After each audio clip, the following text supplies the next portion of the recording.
Good morning, ladies and gentlemen. Welcome to the second day of 2024 IEEE International Conference on Smart Information Systems and Technologies. Today we have a very busy program. After lunch we will have breakout presentations in several areas. And we will start the second day of our conference with plenary presentation. Carlo Malardi, PhD, Assistant Professor in the Electrical and Computer Engineering Department at Nazarbayev University, IEEE Kazakhstan Subsection Chair.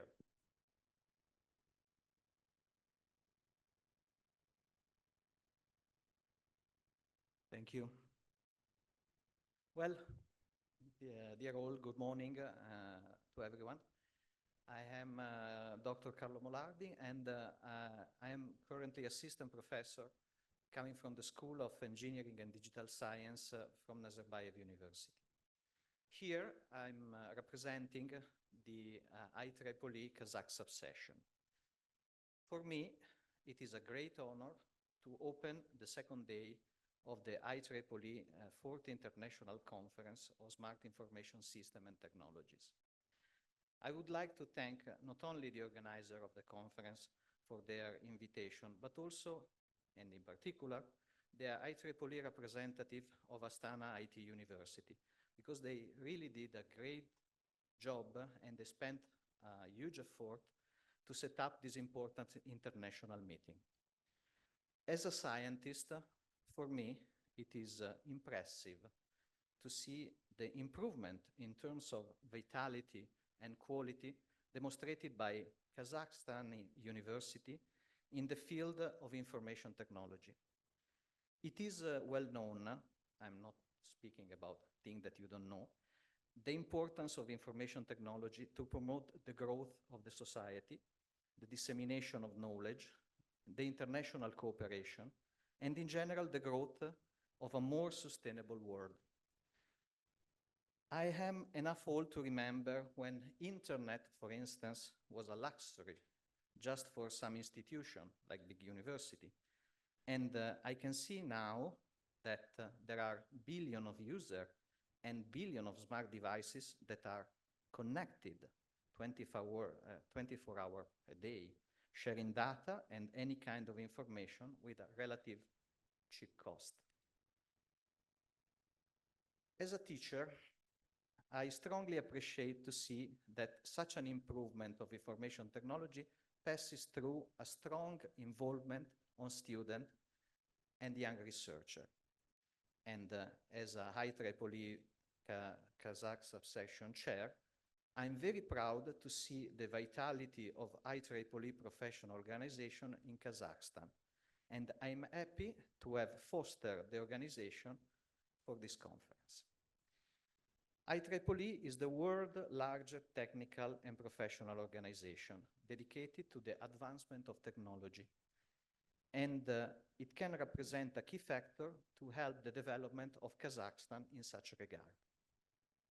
I prepared a few slides that it will take no more than 5 minutes. I would like to share with you to present the organization of IEEE Kazakh subsession and the opportunity that derive for students and researchers. Is it possible? Okay, thank you. So, we are quite new subsection. We established the subsection in 2017. We started with 125 members with 49 students, and after that we tried to grow the number of members. Now we have 346 individual members. We have 3 society chapters and 3 student branches. Plus, the student branches has 2 branch chapters. And after that, we have also 2 affinity groups. We are a subsection. We are not yet a section. To reach the level of section, we need at least to increase the number of members. We are part of Region 8, that you can see is the region that encloses Africa, Europe, and Asia. In Asia, the capability of IEEE is not very strong. So we have a lot of potential for improving. For now, we have few universities involved in IEEE. One is Nazarbayev University, where I'm coming from, and the second one is Astana IT University, which is working very well, I have to say. It's one of the most active universities. And we have also some contact with the KBTU, SDU, and also Kazakh National University. Kazakhstan subsection doesn't cover only Kazakhstan, we cover also Uzbekistan. And so we have in our network also Amity University, which is in Tashkent. One of the most important activity that we are doing is to create and foster society of particular topics that are of interest in the technology of IEEE. We have, for now, 14 different society. As you can see, it goes from sensor, photonics, power and energy, communication, and more. This society, since we don't have a lot of members yet, cannot stay alone, so they need to be grouped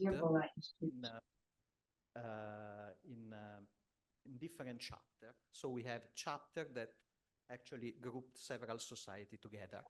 And with this escamotage, we can run this kind of chapter and improve the work of IEEE on the territory. The work of the subsection is very simple. It's organized in a member board that include me, a chair, sub-chair, a secretary, which in this moment we don't have, and we are searching for one. We have a treasurer, and we have the member of each student committee if you have a student chapter, okay? All right, finished. Nonetheless, it was the last slide, and anyway. The idea is that each activity that IEEE is doing has necessity of someone that take care. So here I'm asking to the person that are involved in IEEE if they want to help us to grow, to improve the activity of IEEE, actually they are welcome, they can email me, and I will be very happy to cooperate and to increase the activity of IEEE on the territory. Actually, my speech is finished, and so I think that we can start the session, okay? Thank you. Thank you very much. Yes, now we are moving to our plenary presentations, and first speaker, Andris Romanovs, Doctor, Associate Professor, IEEE Region 8 Professional and Educational Activities Chair, Head of Department of Modeling and Simulation at the Riga Technical University.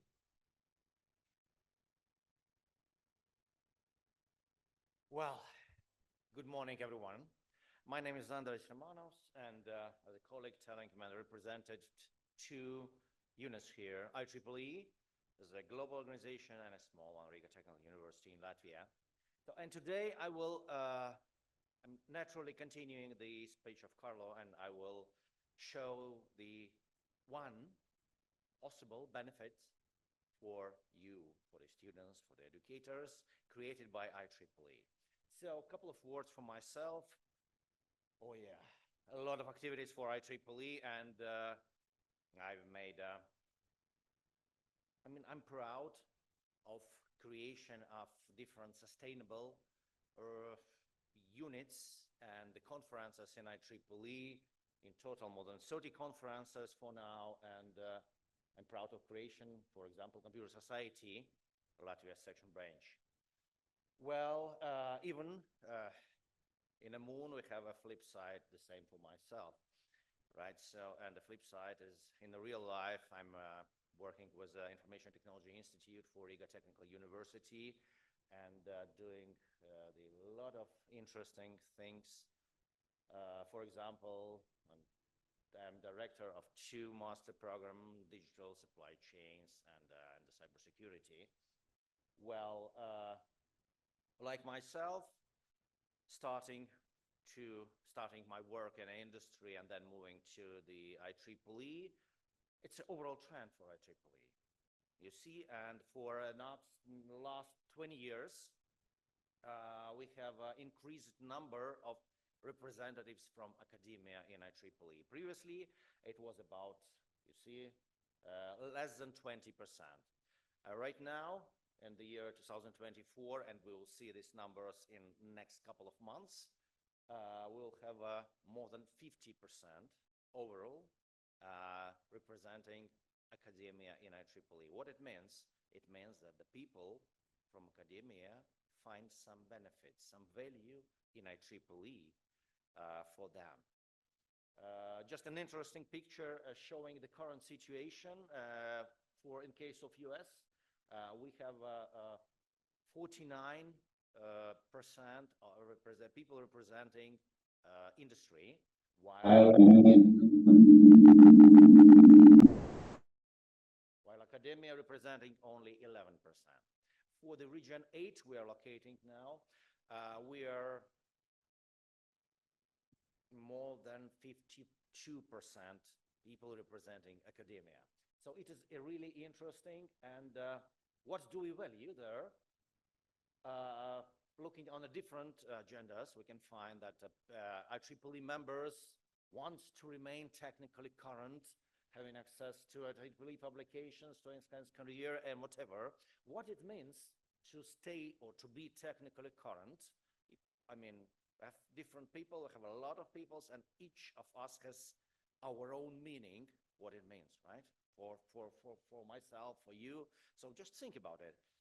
Overall, in IEEE, it means that IEEE members wants to have an access to the content, to the technical content, to download papers, read new articles, webinars, whatever. Then to attend conferences, to learn, to exchange knowledge. And now we are moving slowly, very slowly, quickly, to the key word of my today presentation, so education. Right? And I will discuss a bit educational activities on IEEE and how this could be used, right, to create local benefits for me, for you, for all of us, right? So we are working in 3 layers in IEEE, creating the educational benefits. We are working on a pre-university level with a keyword STEM, university, and lifelong or continuing education, whatever how they call it. So, and yeah, I'm just putting the logos of the main important IEEE programs created in the field of education, and then I will use a couple of minutes just to show you in a bit more details what the program is. Pre-university. Pre-university is characterized with the keyword try engineering. So the main idea is to give the opportunity for these pre-university students to familiarize themselves with the STEM activities and to try, try engineering, right?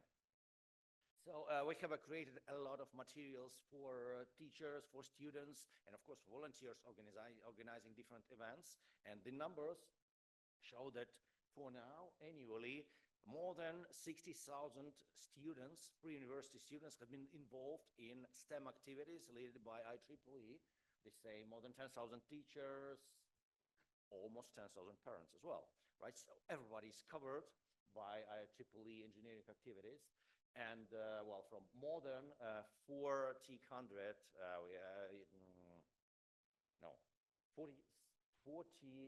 countries and 600 events were organized in the last year. On the right side, you see the list of different benefits under the umbrella of Try Engineering. And we see at the very beginning, grants. So IEEE sponsored creation of different STEM events, right? We have, in total, more than 10 grants and funding opportunities. So please think about it, right? So, and university. At the university level, we are providing interesting stuff, which is mainly more focused on the teachers than on the students, right? Say ABET accreditation program, accrediting study programs all across the world. Then ethics in IEEE, it's engineering programs, which is interesting for the local societies. So the main idea is to have a group of the students creating something valuable on a local level, on the local society, right? Of course, it should be engineering project by nature, right? And these epic projects are funded as well. Well, a couple of 10,000 bucks to realize the dream. It is worth to, right? So, and the Teaching Excellence Hub, we're creating the library full of materials for the lecturers, for the educators. So it's another good opportunity. Then for the continuing education, we have created a lot of, well, I would say it's a huge library containing both educational and supportive materials that could be used, you see, on a different topics, right? From the academic integrity to the standards. And we have at the moment, it is here. No, I forget the number. So it should be around 12,000 or something, different courses, materials, and even study programs, right? So another good news, what do we have? We have a kind of certification program for the attendees and the people having our courses. We have an opportunity to provide them with a certification, IEEE certification, which is gives you the opportunity to earn both CEU and professional development hours. So, which is another great opportunity for the both students and engineers in the field, right? So, I will skip kind of, and here are the numbers. Regarding the certificates, more than 100,000 certificates has been issued by IEEE since the very beginning of the program back in 2019. 136 organization units or providers of the benefits of the courses offers our certificate. So almost each organizational unit, like university, could make themselves a provider of this certificate. So it's another great opportunity. And for now, we have more than 100 of peer-reviewed online courses in IEEE Learning Library. We have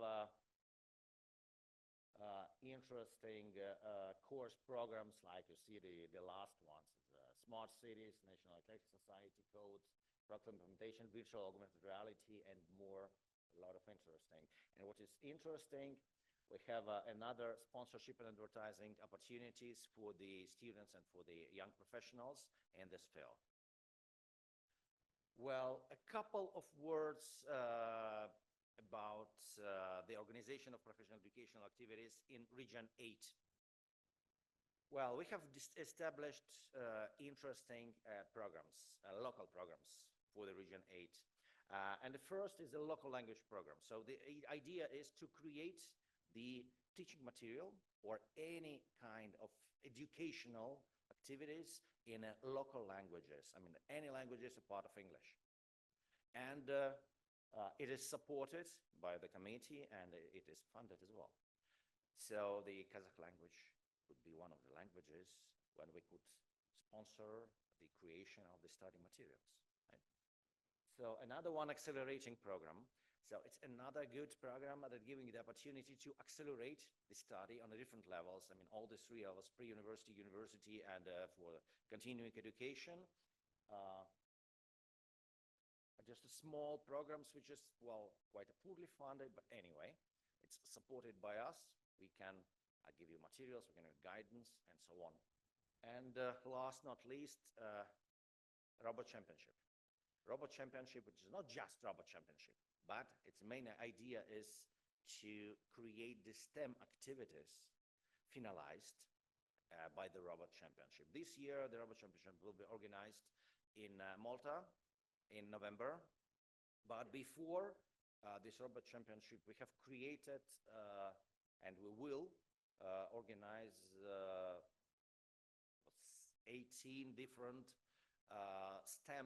working STEM programs with more than 200 events all across the region 8. You can be the part of the robot championship as well. And yeah, now you see the faces responsible for the educational and professional activities in region 8 this year. Well, thank you. It's briefly all about the educational activities, and if organizers will give you the chance to look on the slides, I'm just copying a couple of interesting information there. So just more details regarding all the programs we have in educational activities, right? So thank you once again. Thank you very much, Mr. Romanovs, for your interesting presentation. Let us invite Ardashir Mohammadjadeh, PhD, Multidisciplinary Center of Infrastructure Engineering, Shenyang University of Technology, Associate Professor at University of Bonn. He will be presenting the topic AI and fuzzy neural networks in automation and control systems. Please welcome.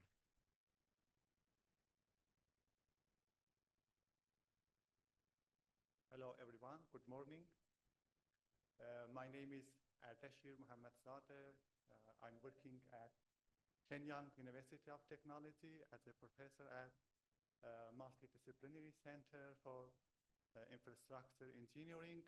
And before, I was an associate professor at University of Bonn, Iran. So first, let me express my sincere thanks to the organizer for your great hospitality. This is first time I'm visiting Astana. It is my really pleasure to be here. I find this city very close to us, to Azerbaijani people in terms of language and culture, and I really enjoyed to be here. So before starting, let me introduce our upcoming conference at our center. It will be held on 19, 20, and 2022 September. So we will really pleasure if you're interested to join us. The topics cover health monitoring systems by the AI technology, vibration control of structural systems, and advanced materials that use in structural systems. Please don't hesitate to contact me if you're interested. My email and my WhatsApp number as a keynote speaker, invite to talk, or any other contribution. I'm going to use this opportunity to introduce some of our workers in our center, give you a general review about the application of intelligence systems in control system and industry applications, and I hope we could find the opportunity to collaborate in future. So as you know, AI nowadays have a great extensive application in various branches of science and technology, in robotic system for perception, navigation, data science, and computer vision. So in control systems and industry, we define AI generally as a combination of some kind of neural networks, fuzzy logic systems, mathematical modeling, machine learning technique to develop some more accurate, some more stable and practical control systems. So I'm going to review some of the major applications and give you a sample of our works in our center. The first one is the modeling of systems. In the most of control systems, we need a model for our plant to identify the dynamic, find the relation between input and output signals. So in this case, we need some intelligence systems to identify the system's dynamic. But there is a difference with this application with the other data science application, because here we have a very short sample times, maybe around millisecond or in some cases microseconds. So our system need to be fast as much as possible. All of the computation should be finished in a small period of time. And also, we have a limited data, so the intelligence system need to have a capability to learn from the limited number of data. And besides that, furthermore, this application is an autonomous application. It means it needs to be continued for a long time. So we need to make sure, we need to prepare a guarantee that this system remain stable under various situations. And the next difference with the other applications is that here, our data are coming online. At each sample time, we have one set of input-output data, and this data, in many cases, are not accurate. They are noisy data, so the systems need to be robust to this kind of data. The next one is the developing of the classical controllers. In industry, we have old controllers that working well in normal conditions. Let me see, I can play this video. But these controllers need to be recalibrated time to time, and it wastes a lot of energy and money. So we optimize this kind of controllers by the use of AI systems to adjust some parameters automatically. Here, we control a pendulum to optimize a classical LQR, linear quadratic regulator. And as you see, when AI is combined and optimized automatically, the classical controller, it improved their performance significantly. The next one is to improve their robustness. As I told you, in control systems, we need to improve their robustness against uncertain data.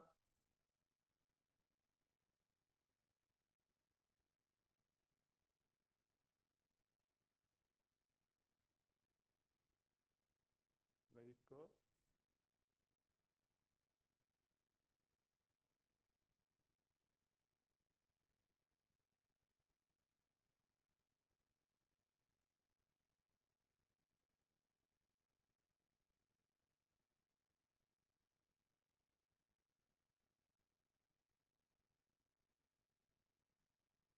Okay, so robustness means when our data is corrupted by the noise, the systems need to have an ability to readjust the controller, came back the controller to the normal condition. And let me try to play this video. Why it doesn't work? Could you play my video?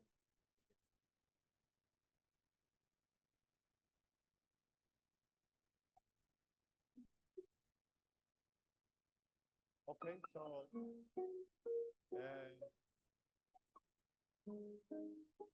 this controller is applied for an offshore wind turbine for a company in China.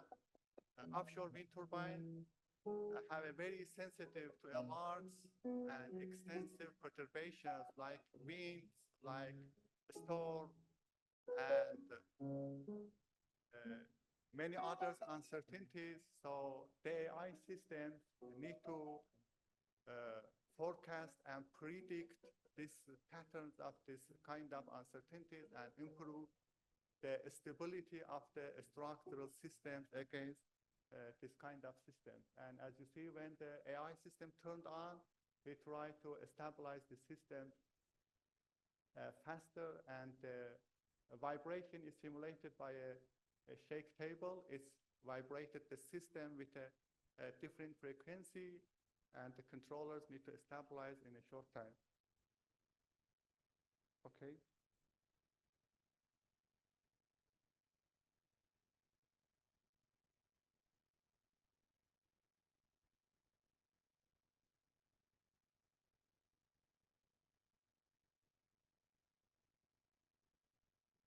Next application is the parallel controller.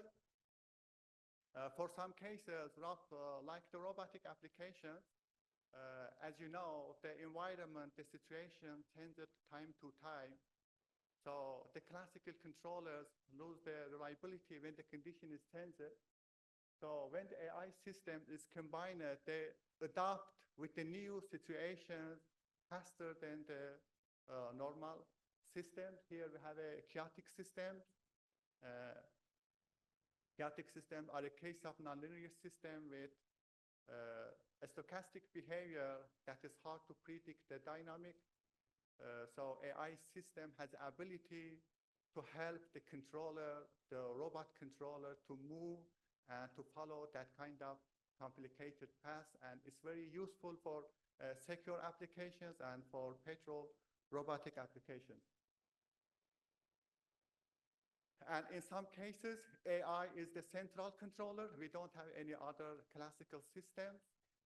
All of the computation is done with a box that is doing by the AI systems. So the main and the important difference with the other controllers is that here we have very limited data. For example, here we just use one sensor and we don't have any other information about the mathematical modeling and other conditions of the system. And a gyroscope is controlled with just one sensor to follow a pulse signals with the suddenly changes in the references. And finally, is the supervisor controller in some applications, like medical applications. We can't use AI system at the beginning. We need to use the more reliable system at the beginning. So when AI system has a time to get enough data, required data, to adapt itself with the new situation, it can replace it smoothly with the classical controller. So could you play this video?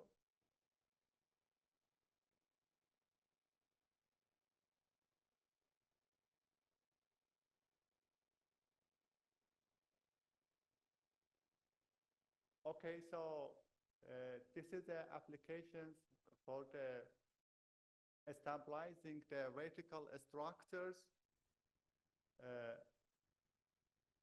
The controller is AI, is compared with the classical controller. All of the information that we need for AI, just the online data from input and output. We don't need any other mathematical modeling and physical equations of the plant. So it improves the reliability of this kind of controller in industry. Okay, please come back to the slide.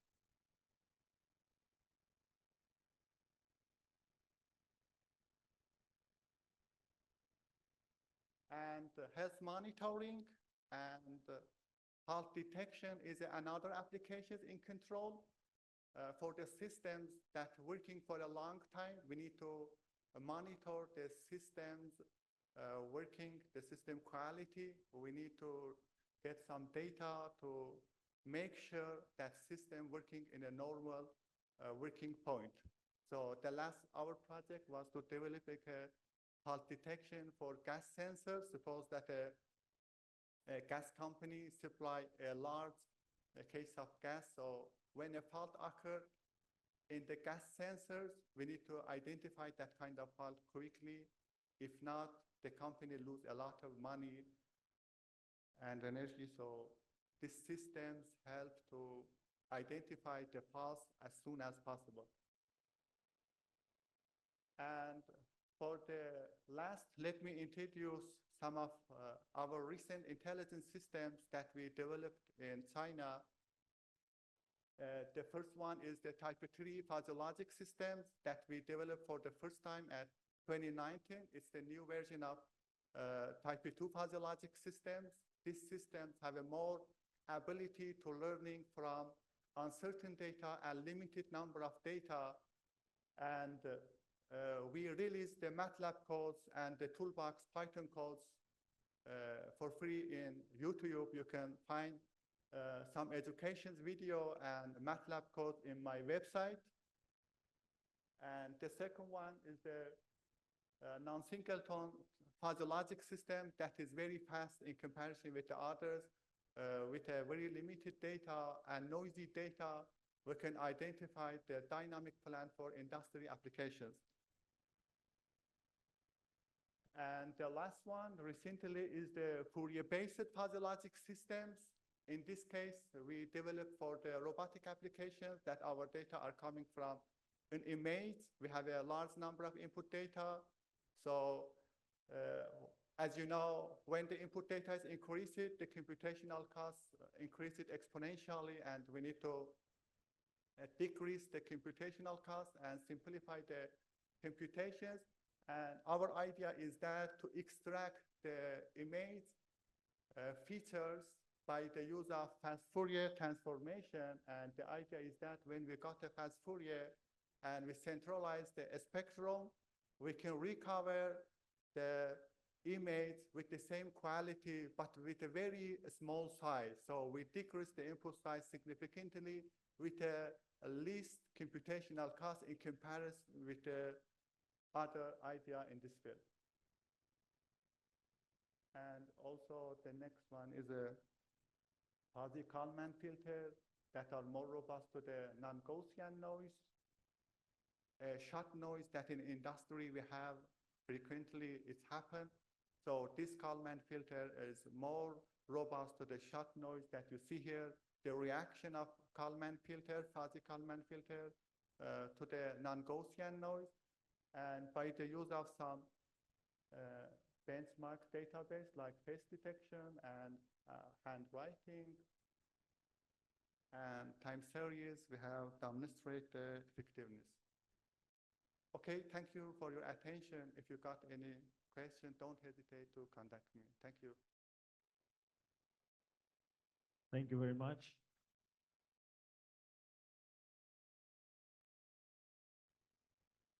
Our next speaker is Murat Choshanov, PhD, a professor at the University of Texas at El Paso.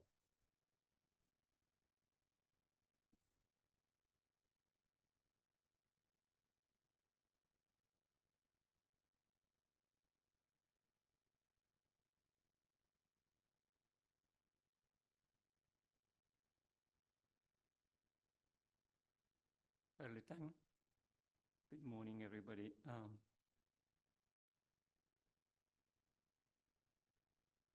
First, I would like to thank organizers of the conference for inviting me. I'm not an IT person, and this is the first IT conference I'm attending and learning a lot, particularly with the IEEE educational activities that were presented by one of my colleagues. Happy birthday to Astana IT University. I also joined Kazakh colleagues on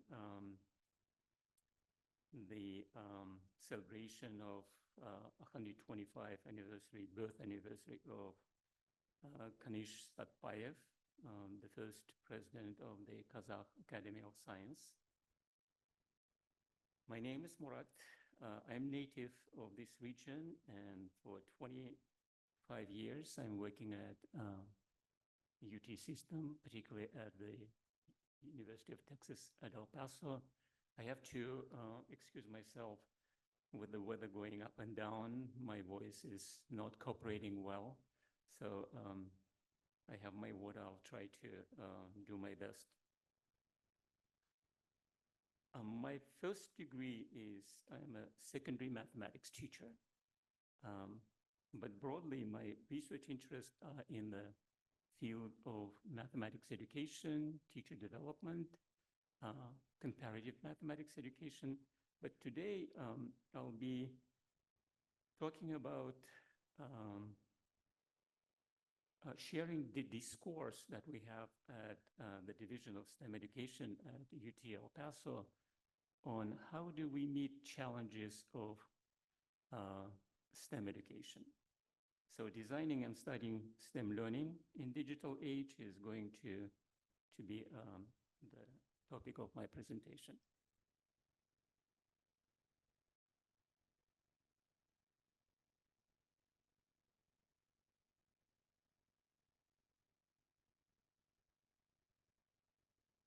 Going back to the topic of the conference, to develop and use smart systems and technologies, we need to educate smart minds. Rising demands in digital age require interdisciplinary approach to face challenges of intensive implementation of information and communication technologies in education. And this paper examines potential benefits of interdisciplinary integration of engineering design, learning sciences, and didactics pedagogy to address problems of designing effective STEM learning environment. Thus, this presentation targets section 2 of this conference theme on IT in education and research. Let me start with a story. Why do boomerangs come back?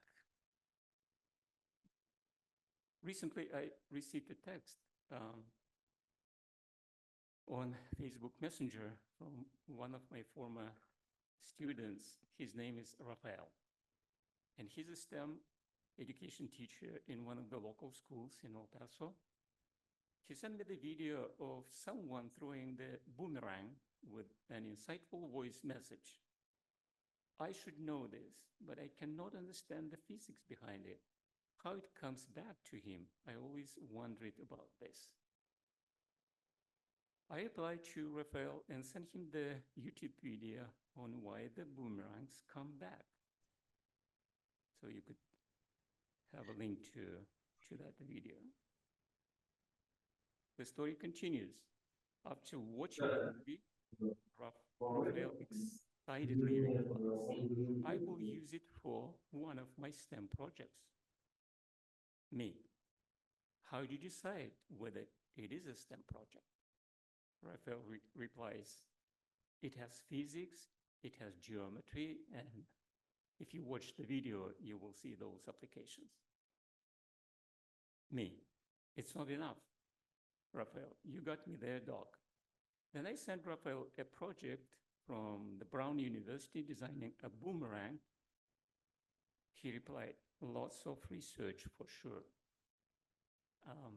I'm sure you teach STEM in Kazakhstan, do you? You do? All right. But the question here is, what makes a project a STEM project?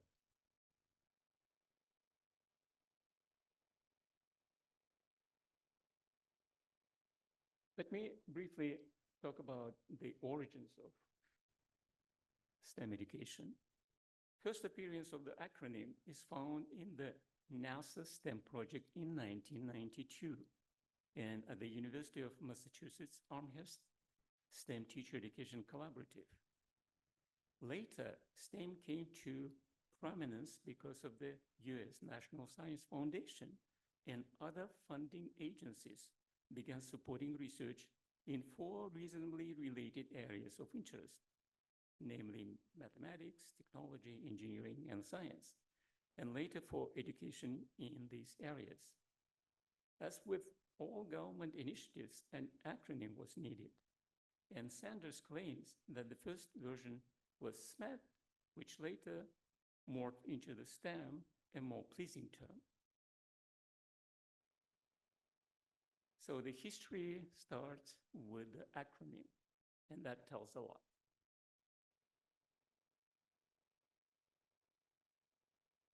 The critique of STEM education, and that's what we discuss with our colleagues at the Division of STEM Education at UT El Paso. Definition of STEM education still remains elusive. Every state uses its own definition. See the definition by Texas Education Agency, just clicking on the QR code. Since the term STEM is now frequently used, many in education seem to accept this for disciplines simply must belong together within the instructional enterprise, McComas bring. Here we encounter the first major challenge with the term STEM. Exactly, what does it mean? What is STEM? What is not STEM? Reminds the questions that I asked Rafael. Other concerns. What is a degree of alignment to which STEM disciplines might be taught in a concurrent or combined way so curricula can qualify for the STEM education label. Sometimes it happened that the project might have the knowledge of physics that is in the curriculum, but knowledge in mathematics might be a little too advanced. How do we align that? Scholars also worry that subject-specific content and process learning opportunities might too easily be lost in the rush of teaching STEM. Again, my colleagues, mathematicians, they say, how do we sustain the fundamentality of the subject? Practitioners, on the other hand, sporadically use pedagogical approaches such as PBL, 4C, team building, etc., that are not systematized and aligned with the learning sciences. Some scholars warn of the possible devaluing of the foundational scientific or mathematical knowledge that does not have the same practical application as does engineering and technology. Last but not least, what does STEM education develop as students integrated skills that single discipline cannot do it by itself? We're not talking about knowledge and skills in every subject area, but what is that integrated capacity or ability that STEM education develops? And what is the measure of STEM learning effectiveness? I don't want to exaggerate, but as we say in Texas, Houston, we have a problem.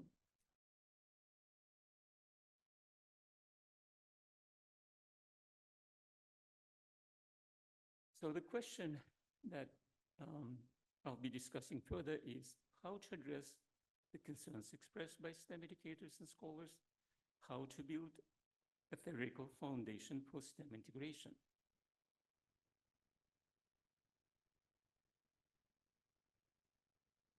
Surprisingly, again, discussing it with my colleagues, the potential solution and the key to the solution lies in the change of mind, change in thinking.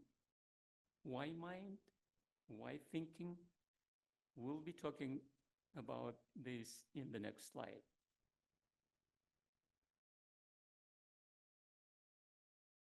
So we're making a slightly sharp turn in the presentation, but I think that would help us to understand why thinking is important. If you look at the left side of this slide, the very important step when the sapiens were able to survive with different homos being around led to cognitive revolution. Some of the scholars, some of the scientists refer to an ability of Homo sapiens to make large groups of people, larger than other species. For example, gorillas or chimpanzees, champs, they could make groups of 50 species in a group, where Homo sapiens were able to go to a larger groups of 100 and more people in the group to help them to hunt for the food and survive.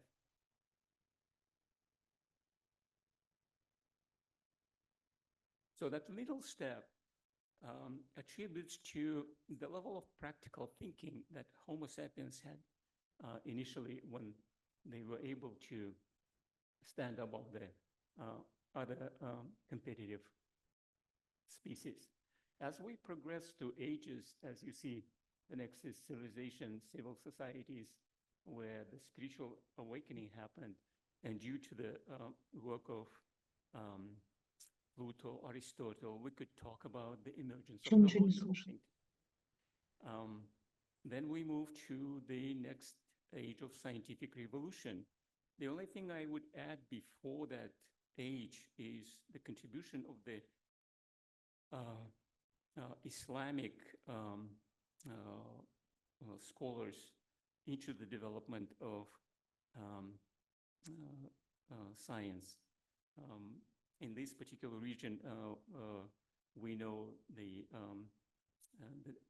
handful of scientists, Ibn Sina, al-Biruni, al-Khwarizmi, who made a significant contribution to the development of science and medicine. So when we move to the level of the age of curiosity, we could talk about the development of analytic thinking and later on productive critical thinking. And now in digital age, we face an important change in thinking, which is design thinking that we will talk in the next slide. Well, mathematically speaking, what the previous slide was talking about is that the progress is a derivative of change in mind.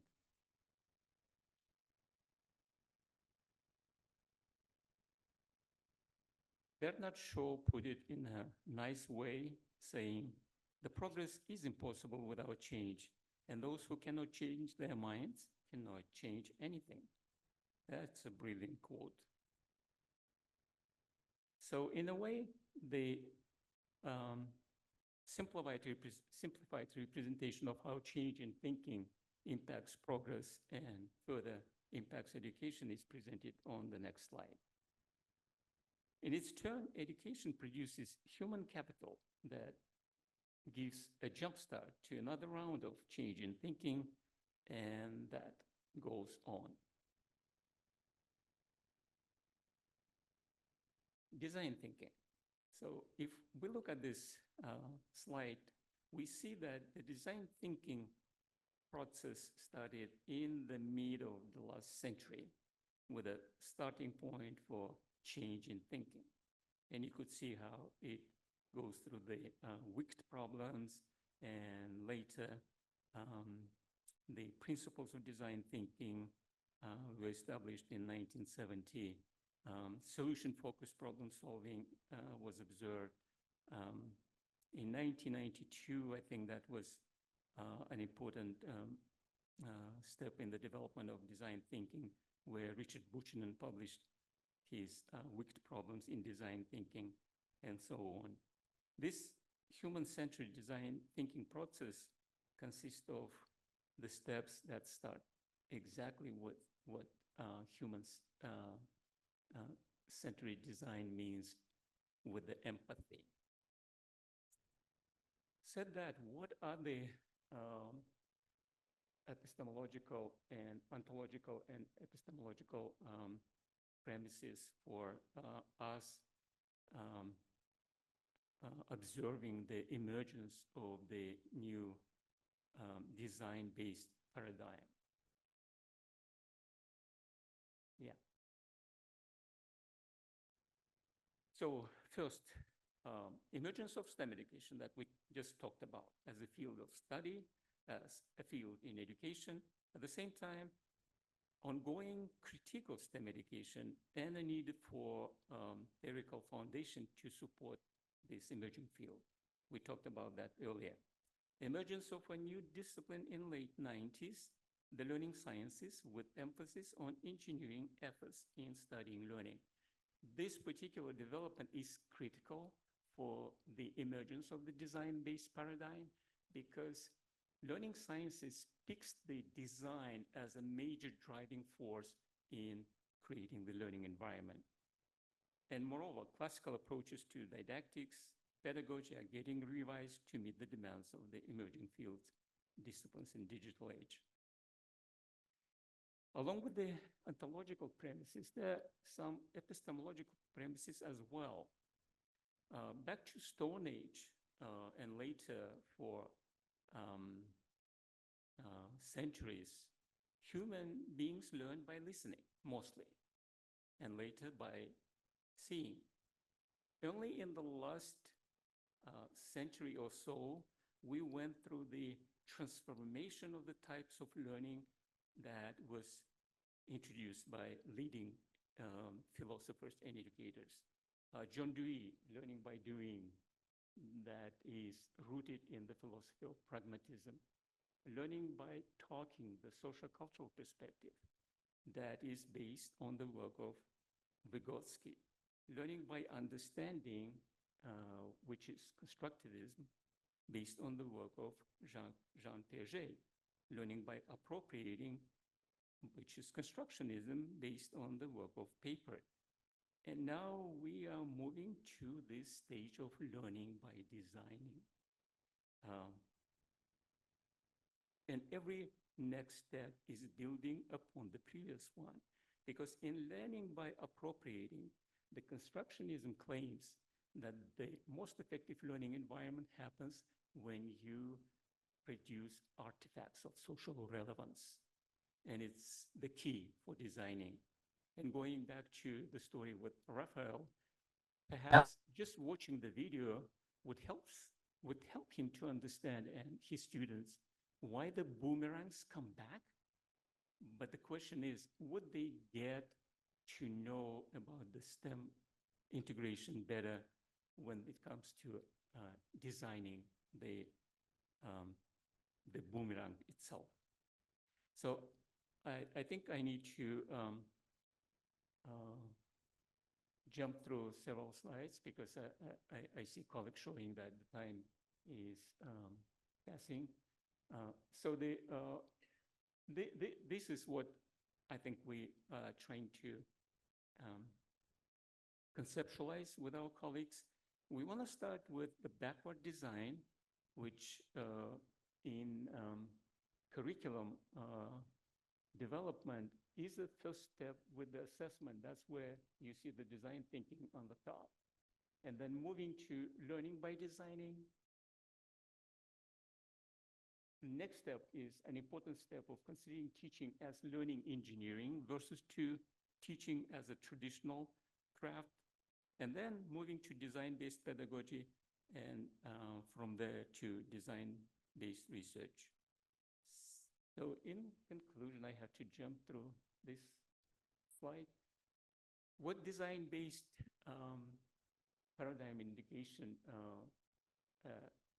it emerges as a metaphor of learning by designing to address the needs of STEM educational practice in designing effective learning environment and providing successful learning. But this frame, which includes, but is not limited to major players, engineering design, learning sciences, and pedagogy, could be used to explain the emergence of the paradigm itself, as well as the implications to the development of design-based pedagogy, curriculum materials, and most importantly, the instrumentation. And design-based paradigms suggest to rethink existing approaches to learning by focusing on designing, to teaching by focusing on learning engineering, and in research by employing the engineering design process.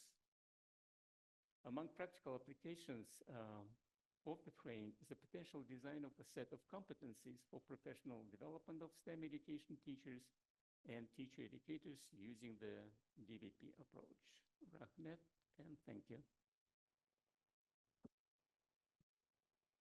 Thank you very much.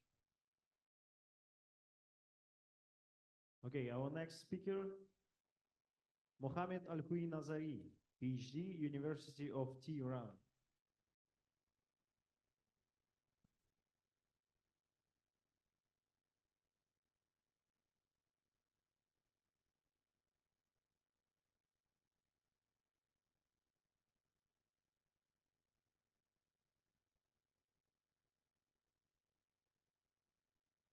Hello, this is Mohammad Al-Hui Nazari. I'm from Tehran, University of Tehran, Iran.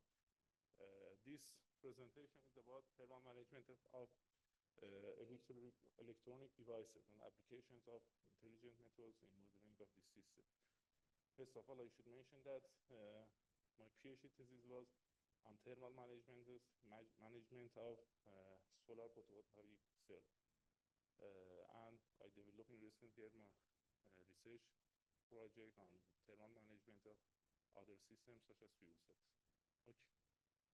As a sample, it is shown an electronic device and applied thermal. Okay, what's thermal management meaning? Thermal management refers to the ability of controlling temperature of systems. Okay. For you. Yeah. by use of technology based on heat and mass transfer, fluid dynamics, and thermodynamics.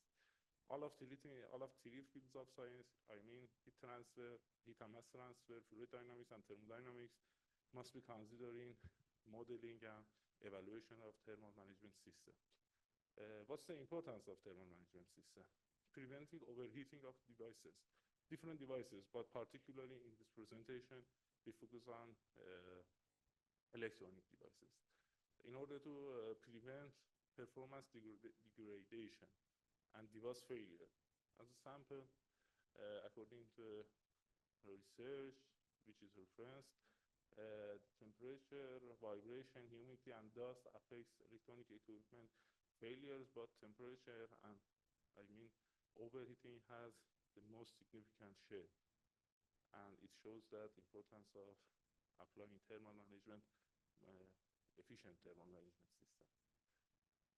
There are several criteria for classification of thermal management system. As one of the most conventional criteria, we can divide thermal management system into two main groups, including passive and active. There are other criteria such as single phase and two-phase, and two-phase. Each of them has its own advantages and disadvantages.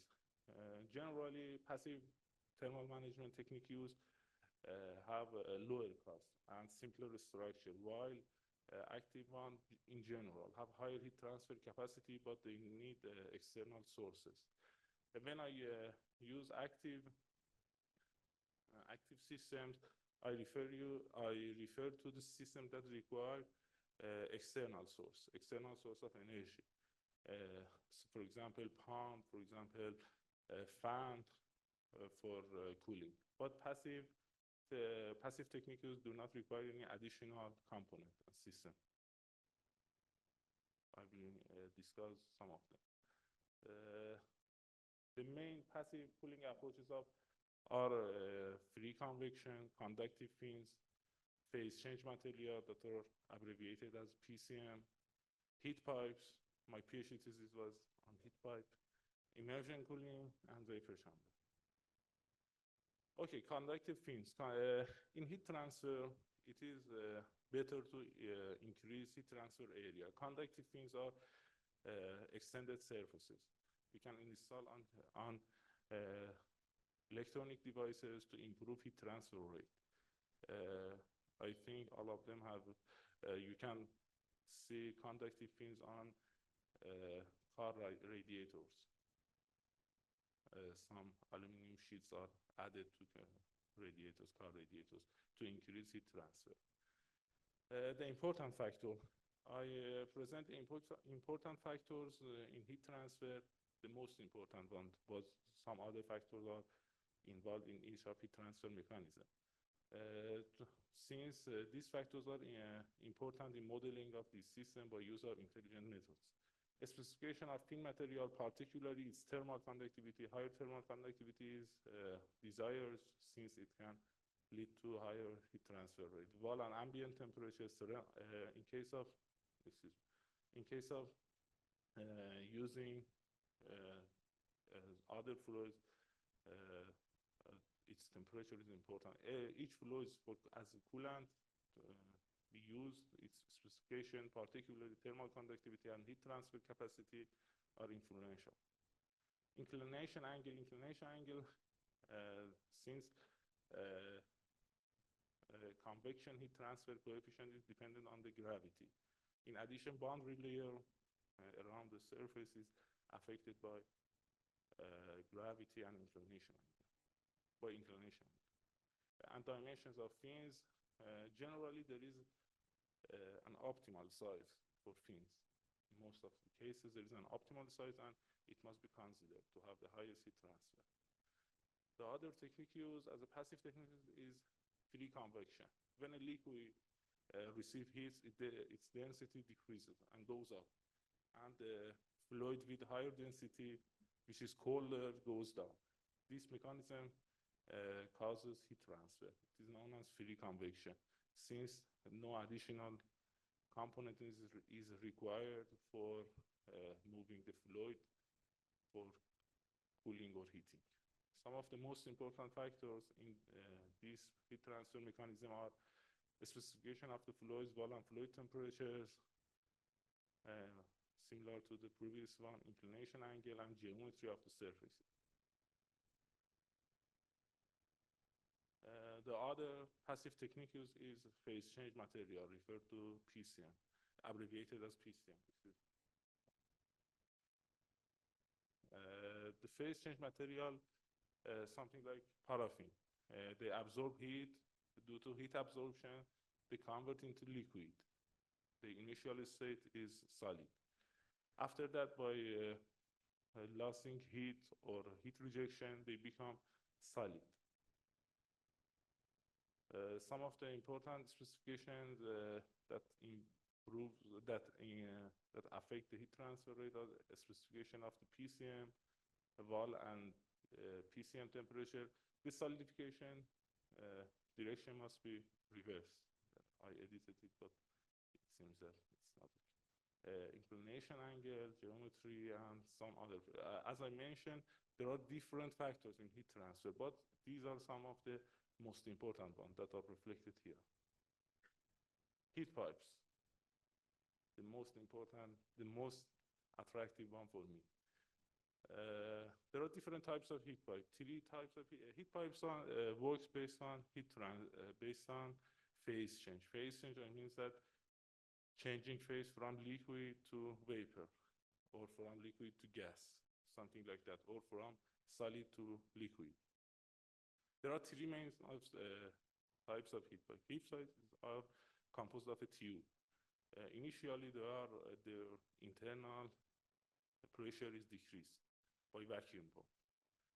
And after that, it is partially filled with the fluid. Different fluid can be used depending on the applications and its working temperature.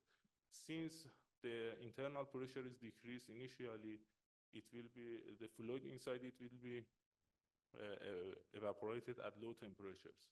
For example, at temperatures of around 30 or 40, the water inside the heat pipe can be evaporated, depending on the initial pressures. And it is preferred for us to have two-phase heat transfer. It is much more better than single phase. The first one and the most conventional one is weak heat pipe. In weak heat pipe, the liquid returns to the evaporator, the hotter surface of the heat pipe, by capillary force, which is due to existence of weak structure. Weak structure due to capillary force returns liquefied vapor, the vapor which is liquid, which converts into liquid to the evaporator section. The other one is pulsating heat pipe or oscillating heat pipe. It composed of some turns, and when heat is applied to evaporator section, there would be a temperature difference and consequently pressure difference between condenser and evaporator, and this causes pulsation, move in the fluid inside the heat pipe. And it causes movement of fluid inside. And the other one that has higher heat transfer capacity, but it should be in vertical or near vertical position, is thermosiphon. In thermosiphon, the liquid evaporates and goes up. Heats and returns to the evaporator section due to the gravity. In addition to type of heat pipe, inclination angle, since it affects the fluid movement, fluid motion inside the heat pipe affects in its characteristics. Materials of tube, higher conductivity of tubes are preferred. Dimensions of the heat pipes, depending on the system that is used for, that is considered for cooling, the dimensions of the heat pipes will be different. Temperature, wall temperature, or heat load, both of them somehow can affect the heat transfer characteristics of heat pipes. Filling ratio, other specifications of heat pipes, and heat transfer mechanism in condenser. I will explain it in the subsequent slides. And operating fluid characteristics. I have a review paper on it, and I will refer you to that if you are interested in this topic. Immersion cooling. In immersion cooling, hot body is immersed in a liquid, in a coolant. It receives heat, it causes in two-phase condition, it causes fluids to warm up and its temperature goes and it can be evaporated. And it lost heat, the vapor, and returns into its liquid state, and the cycle continues and heat transfer occurs. Some of the most important influential factors of specification of the fluid and surface, temperature of surface, inclination angle, condensation specification. I mean the mechanism that is used for condensing the vapor and making it liquid. Vapor chamber is somehow like heat pipe. It is composed of a chamber and weak structure. The liquid inside as shown here, the bottom side of the system, receive heat, evaporize, and go there. They go up, lost heat, returns into liquid, and moves through the system by the wick due to the capillary force provided by the wick. Similar to other heat transfer mechanism with coolant, the specification of the fluid is influential. Temperature of the surface or heat load and inclination angle in addition to geometry of the surface are influential. The weak property is another factor that is involved in the performance of this system. Active cooling approaches. There is higher potential in heat removal by using active cooling approaches. In these cooling methods, it is needed to use an external or additional component to provide energy, to circulate heat, or assist in heat transfer. One of these techniques is forced convection air by air flow or other liquid flow, for example. But for example, you can use some channels to apply forced convection. Spray cooling, which will be discussed in there. Microchannels. Microchannels microchannel mechanism is based on forced convection, but in micro-dimensional channels it will be applied. Thermoelectric cooling. And there are some other techniques used. We can call them as hybrid methods. Forced convection by air flow. As I mentioned, other flow in addition to air or other flows such as water, ethanol, or other coolant can be used instead of air.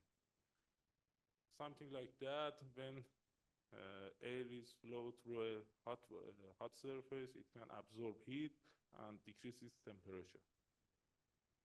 Some of the important factors is mass flow rate or velocity of the cooling air. Higher velocity mass flow rate would lead to better heat transfer and higher heat transfer rate.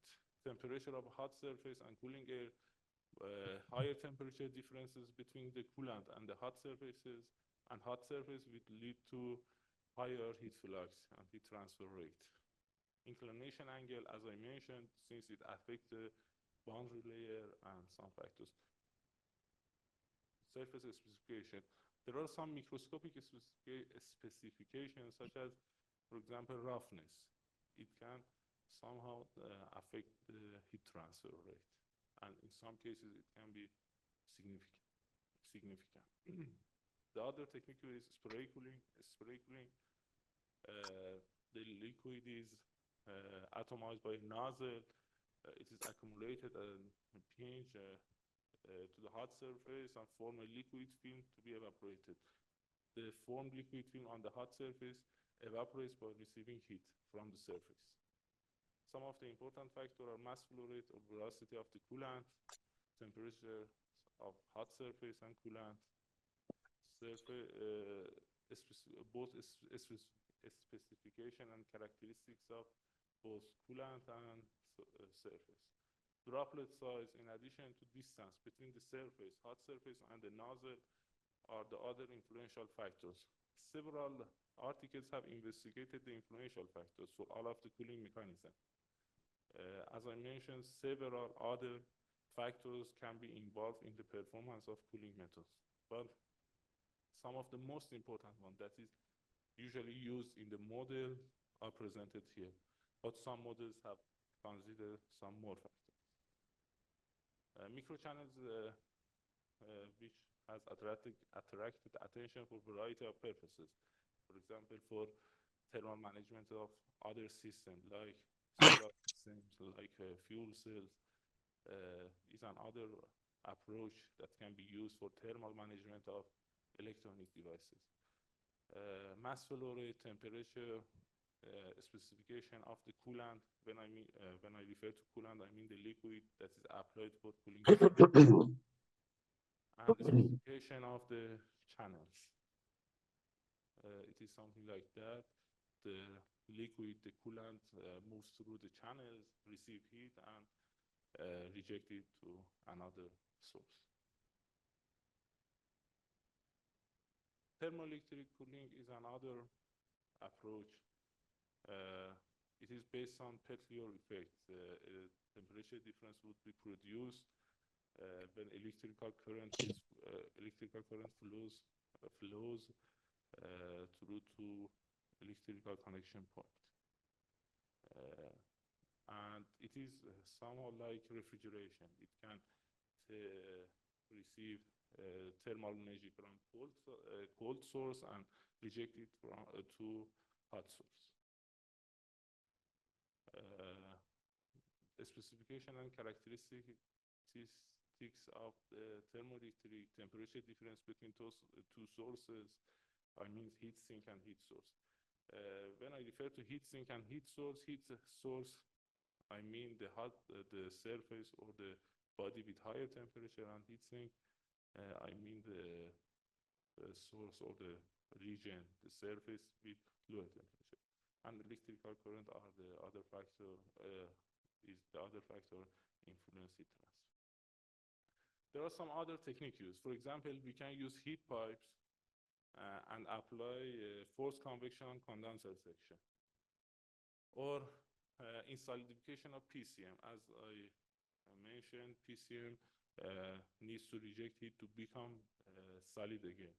We can use forced convection, or we can use some microchannels inside the PCM to facilitate its solidification.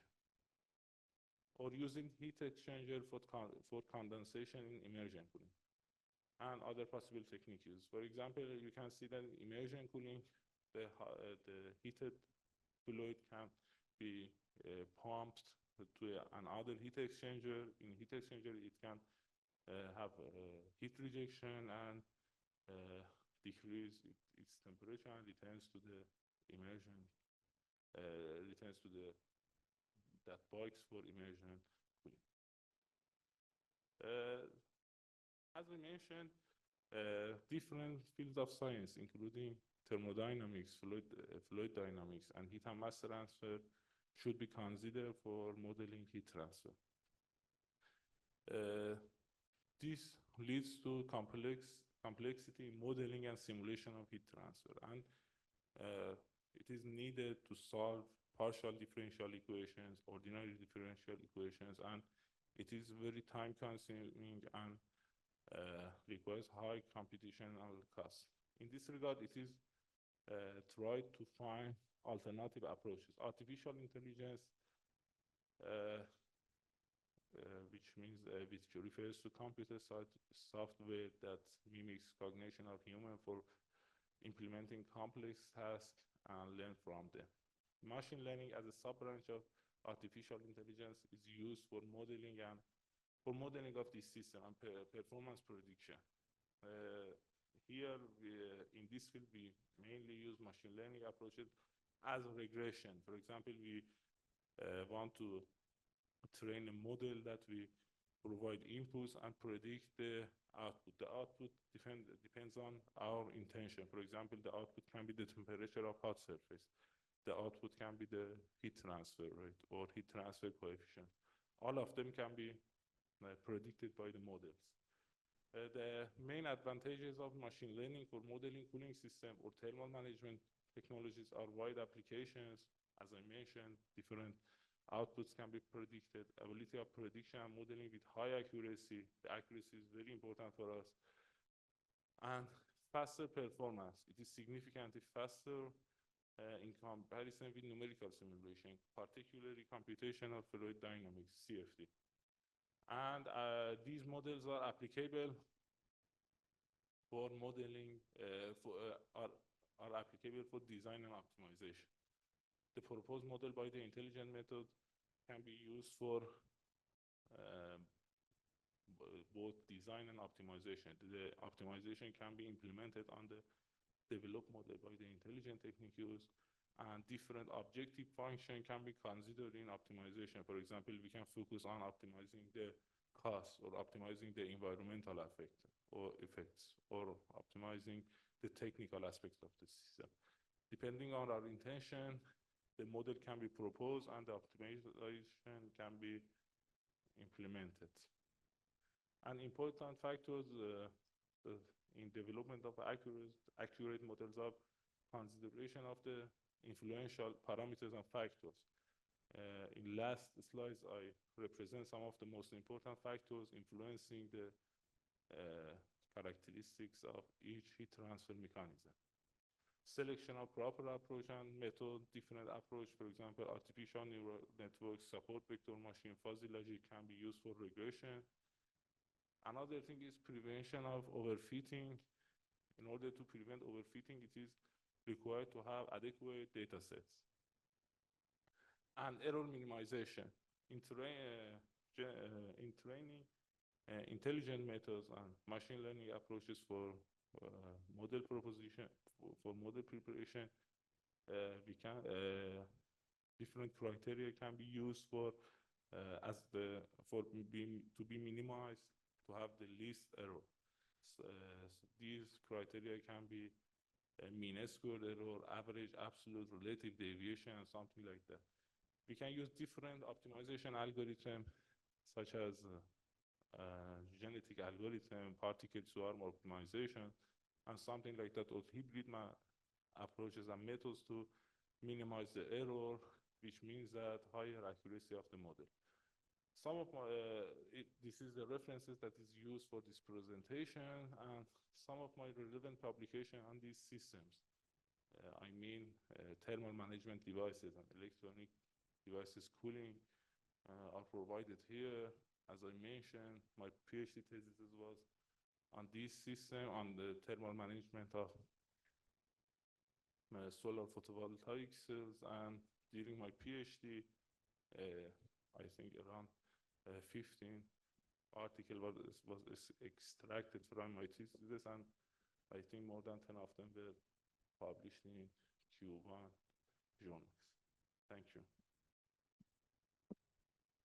Thank you so much.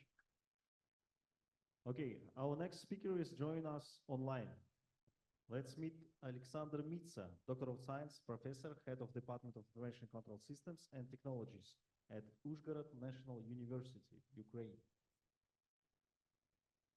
Mr. Mitsa, can you hear us?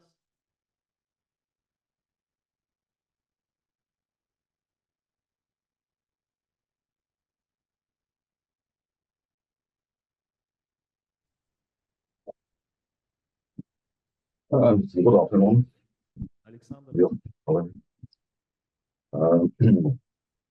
Let me present the results of a comparative study of machine learning algorithms and the prompting approach using GPT 3.5 Turbo for questions categorization.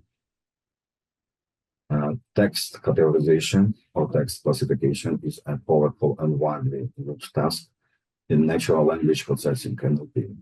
With the growing volume of textual data, the need for accurate and efficient models for text categorization is becoming increasingly important. Machine learning models have transformed the field of text categorization, automating the process of assigning predefined categories or labels to textual data. Traditional LML algorithms, such as logistic regression, support vector machines, random forest, and others, are widely used for text categorization tasks. While these methods have proven effective, they require domain expertise and manual feature selection, limiting their adaptability for different textual data.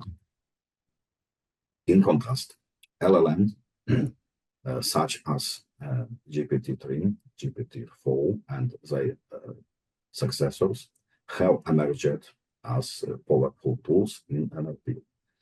These models are retrained on a large volume of textual data and have demonstrated extraordinary capabilities in various NLP tasks, including text categorization. They can automatically learn conceptual features from raw text, eliminating the need for explicit feature engineering. Integrating LLMs into text categorization tasks has the potential to simplify the process and improve accuracy, making them an exciting direction for research. The goal of this study is to compare efficiency of traditional ML models versus LLMs in text categorization. In simpler terms, this work aims to test whether large language models without additional training can achieve the same or better categorization results compared to traditional machine learning models. We built a data set from a platform that is used for connecting users who have questions in a certain field with experts in that area. The final size of the data set, 55,203 questions and 9 categories. It's important to note that the distribution of questions across categories is not balanced. This needs to be considered when choosing metrics to evaluate the effectiveness of categorization.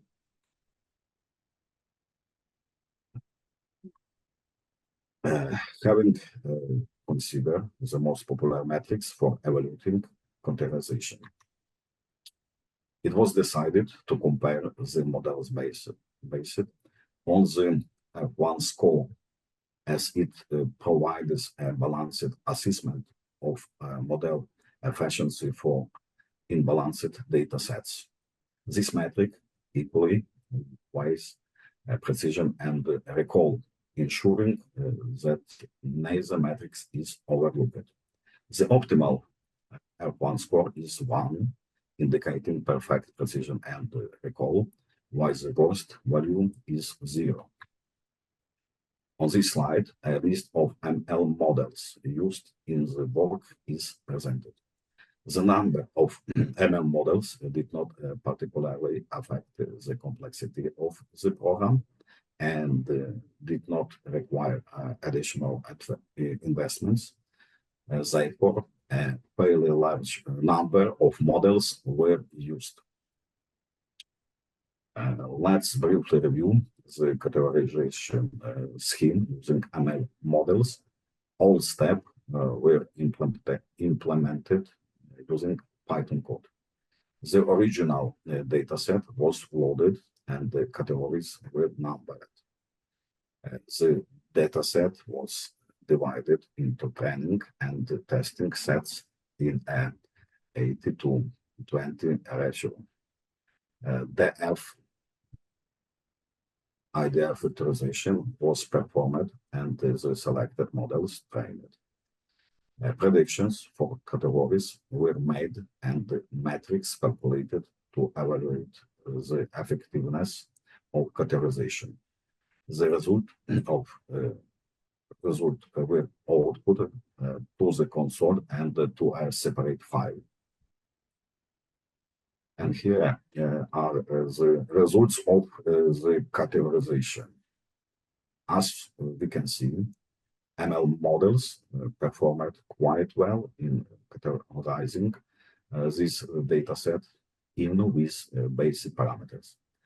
The 88 achieved for logistic regression and SVM is a sufficiently good level for a benchmark. Let's move on to LLM. Model from OpenAI were sequentially used in order of increasing cost. Here we utilized and prepared test set from the previous program. We developed prompt generate an API key on the OpenAI website and connected it through Python code. It's the same program. We entered the prompt and a list of categories. Then the categorization was conducted and the same metrics as for LM models were evaluated. The results from the basic models DaVinci and Curie do not meet expectations at all. They function very poorly. Here's one example of the responses obtained, which could rather be attributed to the phenomena of so-called large language model hallucinations, LLM hallucinations. Just to remind you, the instruction asks the model to select a category from a predefined list and not provide any explanation. The GPT 3.5 turbo models perform that categorization task much better than DaVinci and Curie. As we can see, the results of categorization using the prompting approach yielded worse result than machine learning models, but still fairly good, considering that this result was achieved without prior training. Upon further analysis of the categorization result using LLM, it was found that in 91 cases, the model's response fell outside the predefined list of categories. The majority of unacceptable values were new categories that were not in the initial list. There were 13 instances where the LLM did not categorize the text at all, but reacted to its content and showed empathy. Additionally, it's worth noting that the model couldn't be tested on the full set and test data in one go. Twice the program stopped halfway due to exceeding the API response time limit. As a result, the original test dataset had to be divided into 10 smiley sets and run them one by one. Based on results on this research, we defined the following advantage of using the LLMs with prompting approach for categorization. Raw text categorization without the need for histogram training data doesn't require deep knowledge in machine learning for model configuration and usage. Eliminate the need for deploying and maintaining infrastructure typically required for classical machine learning models. Provides a simple and user-friendly interface for developing instructions. Prompts can adapt to change in input data and initiate the creation of new categories. Offers a wide selection of various models with rapidly growing availability. As for the disadvantages of the prompting approach is it's worth noting quite a high cost for large volumes for input or output data. The operation of the API of large language models is still quite unstable, and they work with interruptions in the availability or quality of answers. You need to anticipate this in the application code. LLM models are not suitable for categorization sensitive data that cannot be shared with a third party. For example, the user's medical or legal information or other personal data. Considering these advantages and disadvantages, the prompting approach for categorization can be recommended for the following cases. For new applications that do not yet have a history of data to train ML models. For companies that don't have the resources to deploy, configure, and maintain machine learning models. The cost of using LLM is proportional to the activity of users on the site and is stretched over time. At the same time, deploying a full-fledged infrastructure for classic machine learning models required an initial investment. For applications where input and output categorization data are small enough and categorization accuracy is not critical to business operations. In such case, using the LLM API can be cheaper than a full-fledged ML infrastructures. For applications where there is no need to choose from a predefined list of categories, or for cases where this list needs to be updated and retrained very often. For such application,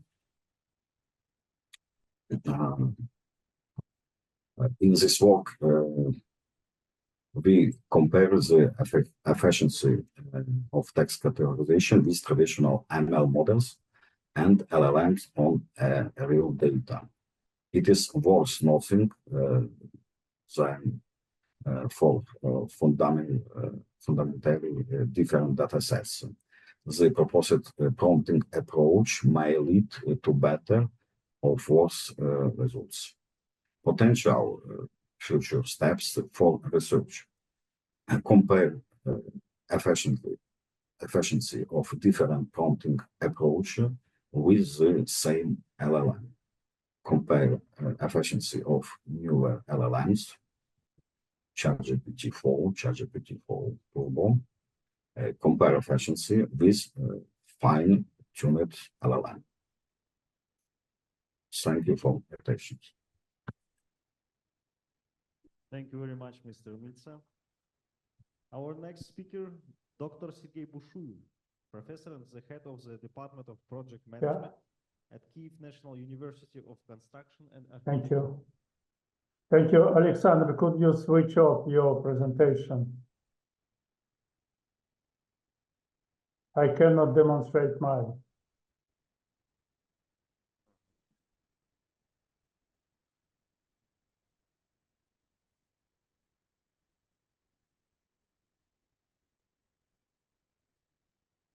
Do you see my screen? Yes. Okay. Thank you very much, dear colleague. I'm sorry it could be some trouble through my presentation because we have a shortage of electricity in Kyiv, and now our electricity company plan switch off the electricity, but I'm sure that it not happened for this 15 minutes. My presentation concerning the educational landscape in project artificial intelligence and the influence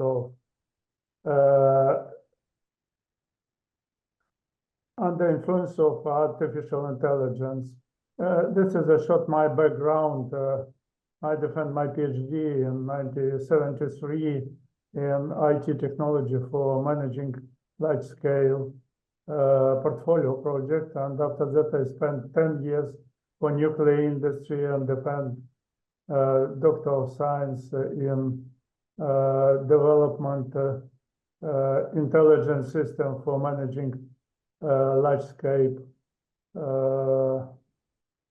construction nuclear power station. And after that, you can see my background and milestone in my way. As an introduction, I would like to say that the educational landscape shaped by artificial intelligence change very fast. We analyze, in this case, potential benefits for personalized learning, challenge containing data privacy and algorithm bias, educational resource allocation, and model for IE integration into the classroom.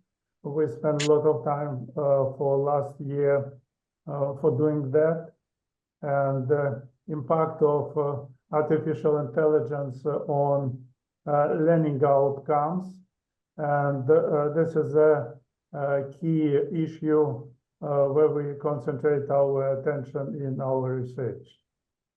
I would like to say that the exponential growth of application of artificial intelligence get us various changes in the IT profession, including managing IT project and development IT product. We must understand that the world globally is changed. After the COVID-19 and the war in Ukraine, we now work in the absolutely different world environment, which called bunny. Bunny environment, it's brittle, anxious, non-linear, and incomprehensible. Before that, we have VUCA environment, and it was much easier for managing changes. What happened? In project management, we involve more than just data processing, and we require new skills like new communication on the artificial intelligence, leadership, problem solving, etc. As artificial intelligence technology continue to advance, we look and concentrate our attention on the general artificial intelligence system, which appear in nearest future. That means we need to understand what kind of new skills and new knowledge, new competences will appear in the nearest future, and how to change our educational attention. This is a conceptual model for erosion of competence in management innovation project and IT sector. We see 6 more area. This is a collaborative approach, adapting and upskilling, decrease experience, skill shift, dependency of artificial intelligence system on the competences and introduction artificial intelligence system as a co-driver of changes in IT professions. We have special case study according to that, and we define 5 major area, and we defined the impact of this area for the current trends in artificial intelligence penetration in education establishment. The key area is implementation strategy and best practice. It's impact rate and technology, tools, and personalized learning. We define in the group exercise, this is a impact and wage 7. What happened when we try to transform our educational landscape according to the influence of artificial intelligence? First of all, we are looking on the data-driven decision-making process. After that, automation of routine tasks and predictive analysis is very important. Enhance communication and collaboration, personalized coaching and development, ethic and responsible artificial intelligence use, and hybrid roles, because in transformation of IT education system, we will go through the special hybrid roles to be successful in the education process, to share competence in our program. What are the changed in education landscape under the IE influence? First of all, it's IE literacy. Next is data analysis skills. It's become more critical. Critical thinking and judgment. This is our set attention because it's very important for understanding how change the competence landscape in educational establishment for managing IT professional. Next is collaboration and communication. It's very important for project management for IT project because the life cycle of IT project become more and more shorter, and complexity of task become more and more higher. Adaptability and continuous learning it's very important, and we use it's with STEM technology very often for last year in my department. Ethic and responsible use artificial intelligence and strategic thinking and innovation. IE hold immense potential to revolutionize of educational landscape. First of all, the educational landscape is undergoing to the significant transformation, being to permanent classroom and learning environment. by fostering the critical and comprehensible understanding of the interplay between artificial intelligence and education. In our paper, we provide some recommendation to educator, policymaker, stakeholder who navigate this evolving landscape. The evolving landscape managed by personalized learning, adaptive learning, enhanced engagement, automated assessment and feedback, and educator support. Who is a key? What is a key component of the process for educational IT learning? This is the learners, professors, educators, learners, educators, content of education, learning activity, assessment tools, IE technology, neural language processing, machine learning, and big data analysis. What are the outcomes where we are looking in the transformation of education landscape?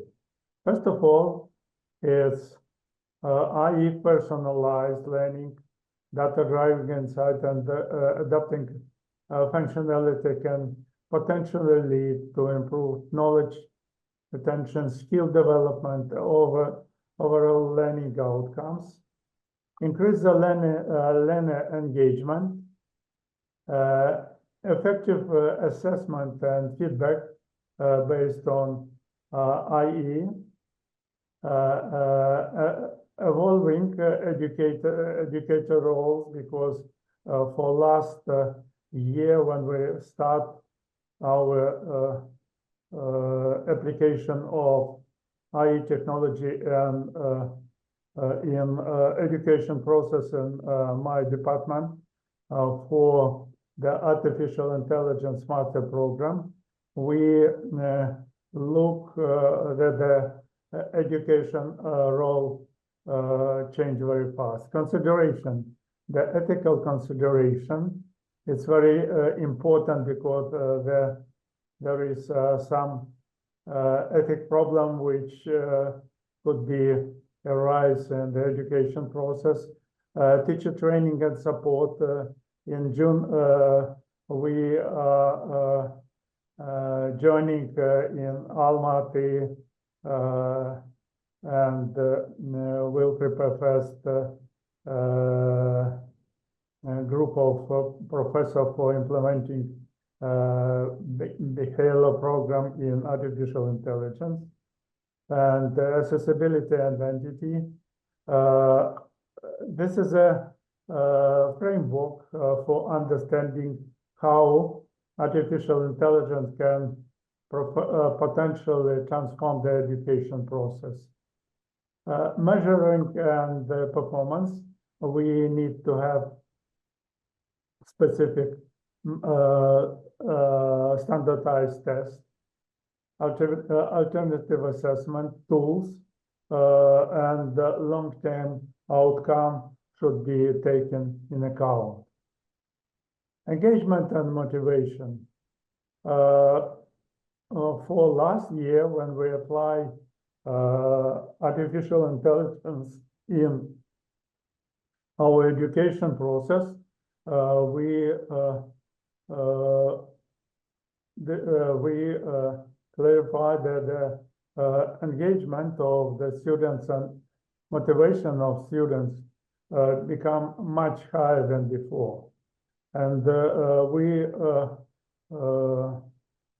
develop and organize some surveys and interviews in 3 countries, Ukraine, Kazakhstan, and Azerbaijan, It's approximately 200 people from the professors and the students in this field took part.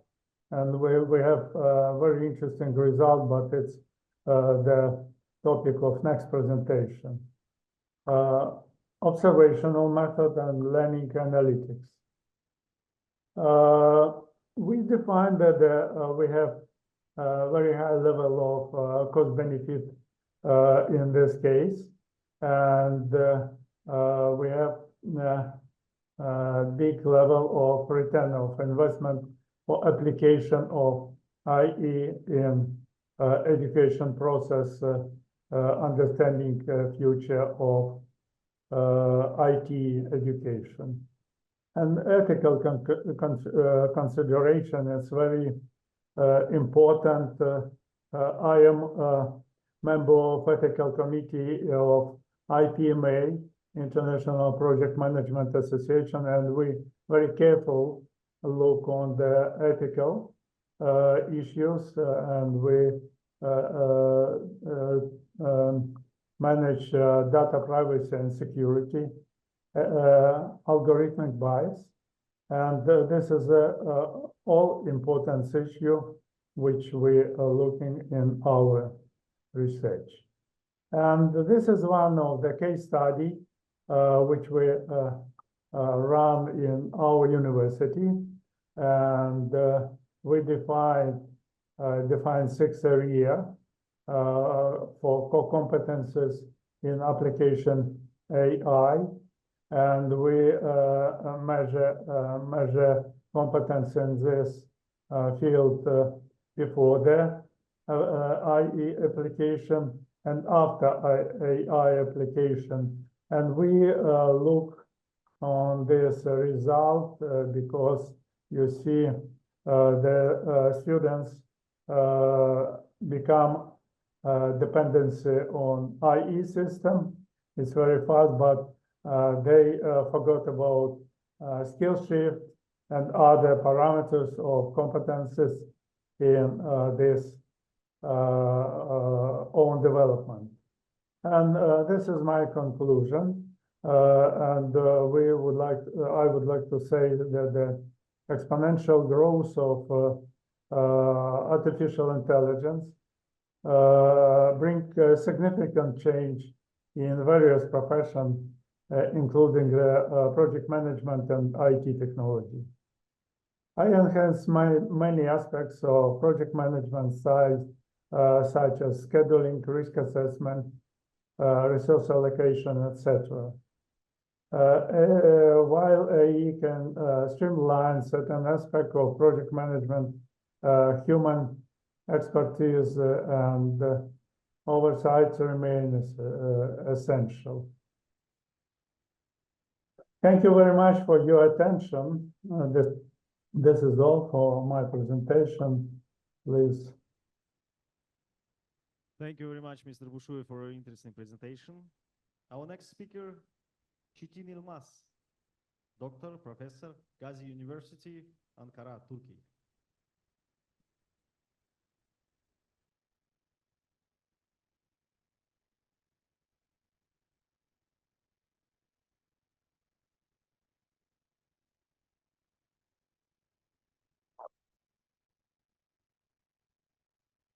Not Turkey, Türkiye.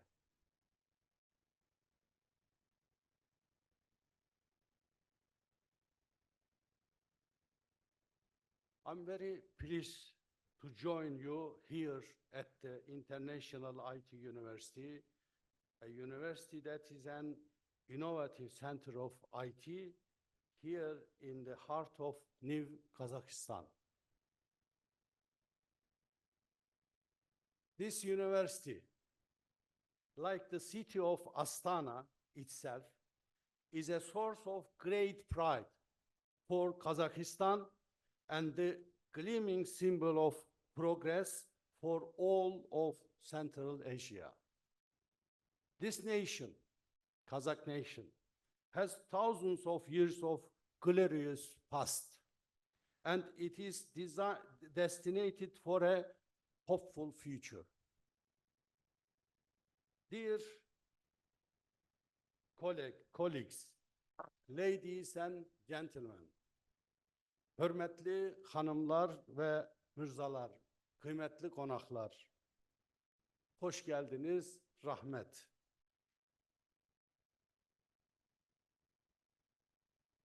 I would like to express my sincere gratitude to the chair of conference and the member of organizing committee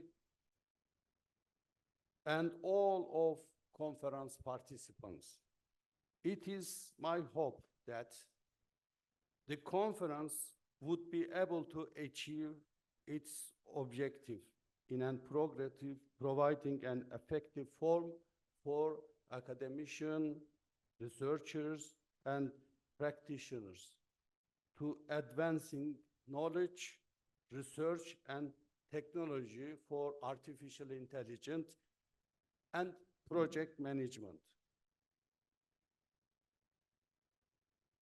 Artificial intelligence is an essentially defined and the ability of a machine to mimic intelligent human behavior and therefore attempts to simulate human cognition capability through symbol manipulation and symbolically structured knowledge bases.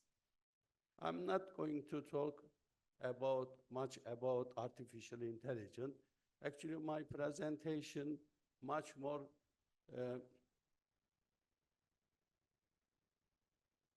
the continuing of what Sergei Bushiev has presented us.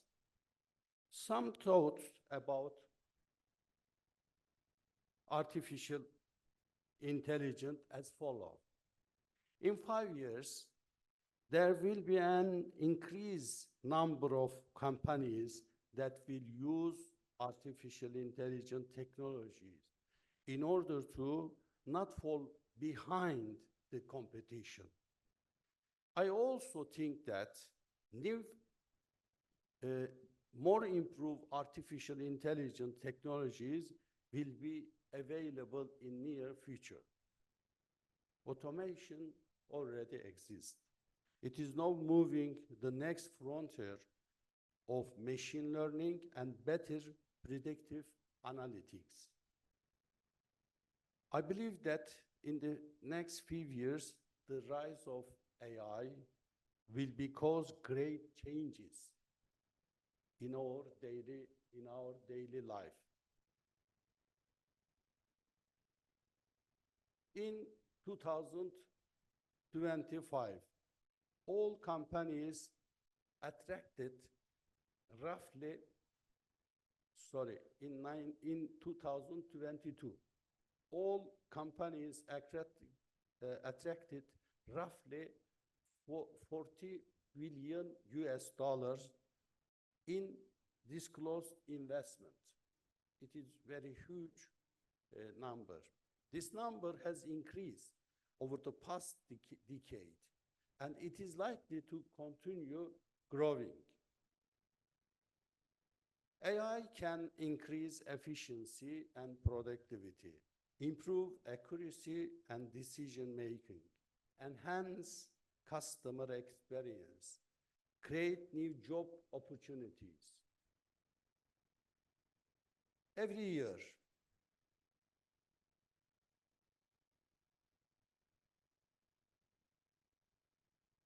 year, approximately 48 trillion are invested in projects. Yet, according to the Standish Group, only just 35% of projects are considered successful. It is a disaster. These vested sources and unrealized benefits of the other 65% are mind-blowing. That's why I'm presenting this presentation about how to use or which technique should be used in project management.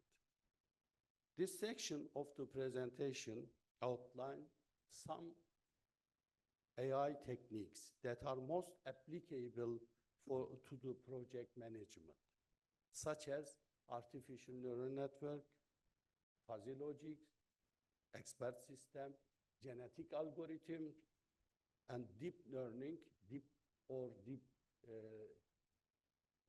neural networks. An example of artificial neural network can be seen from the slide. An artificial neural network is a type of machine learning which models itself after the human brain. Another example of a fuzzy logic or artificial intelligence is a fuzzy logic can be seen from the slide. The idea of fuzzy logic was first advanced or presented by Lütfizade, Azerbaijani Turkish, in the 1960s. An example of an expert system can be seen from the slide.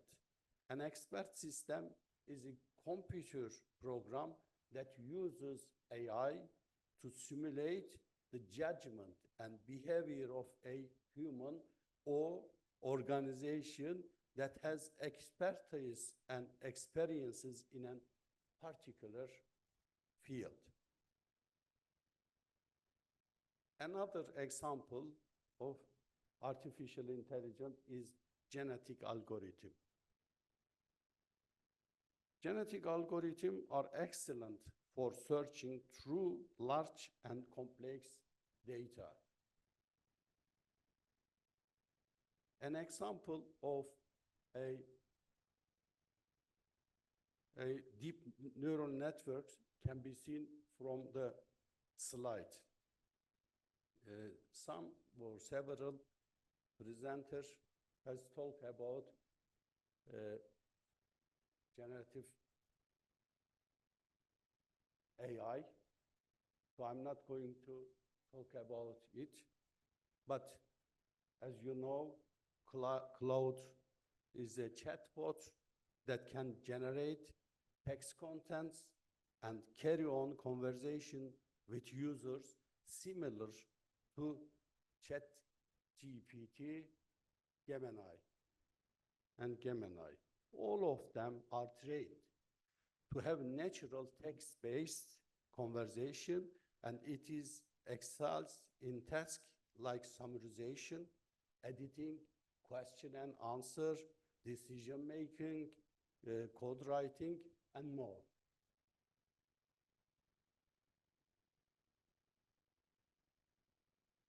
AI can provide a solution to repetitive tasks, which is very important and burden project manager, such as data entry and management, project plan preparation, and so on. These tasks can be performed automatically when the majority of the administrative tasks are handed over to AI. The project manager have more time and energy to focus on the actual work. It is possible to make estimation, recommendations, and optimization by using AI. There are several areas that artificial intelligence can support and streamline. Requirement collections, schedule creation and monitoring, budget creation and monitoring, quality control, resource planning and monitoring, risk analysis, and response planning.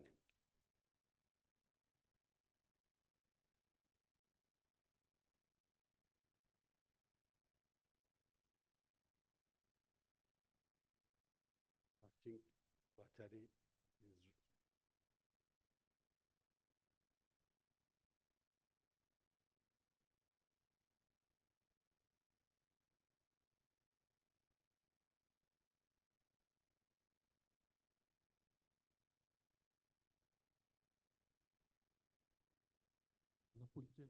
maybe Next slide.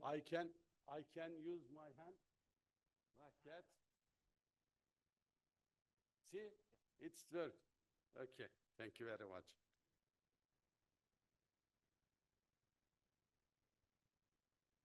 Yeah. Risk management, risk estimation and management, for example, is the main focus when managing projects. Risk management embodies the identification, analysis, planning, tracking, and controlling and communication of risk. Deep learning and machine learning can be used for that purpose. Resource management is an important part of project management. Assigning the right resources to the right department to make sure they have all the techniques and they need to meet the deadline is critical to the health of project. Applying AI to human resources will be speed up processes and create more time for the truly human side of the job. Accurate cost estimation is also critical to budgeting, planning, and tracking a project. Fuzzy logic approach can also be used for planning cost of a project. Time management is defined as the process of planning and organizing time to use it most productively. Fuzzy logic, again, can be used for planning the time of any project. Also, genetic algorithm also can be used.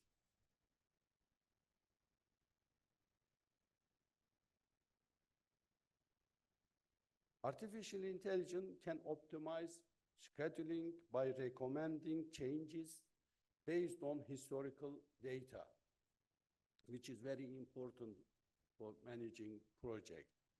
Neural network or deep neural network is being used to handle various resources management tasks, including workload estimation, task scheduling, resource optimization, and energy optimization, among others.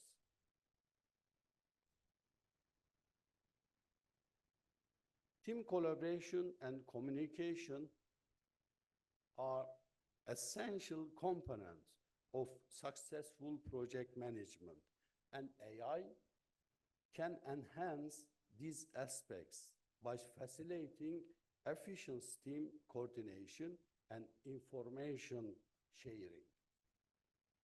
Fuzzy logic approach can be used for decision-making in situation in human resource management, like personnel selection and optimal staff design.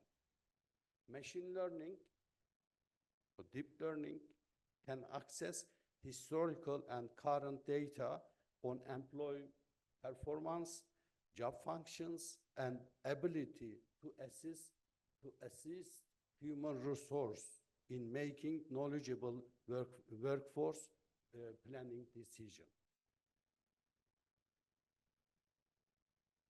Project planning is a constant and important companion in project management. Thanks to machine learning, the effort can be reduced and the focus on essential increases. Deep learning can be used for failure diagnosis and condition monitoring.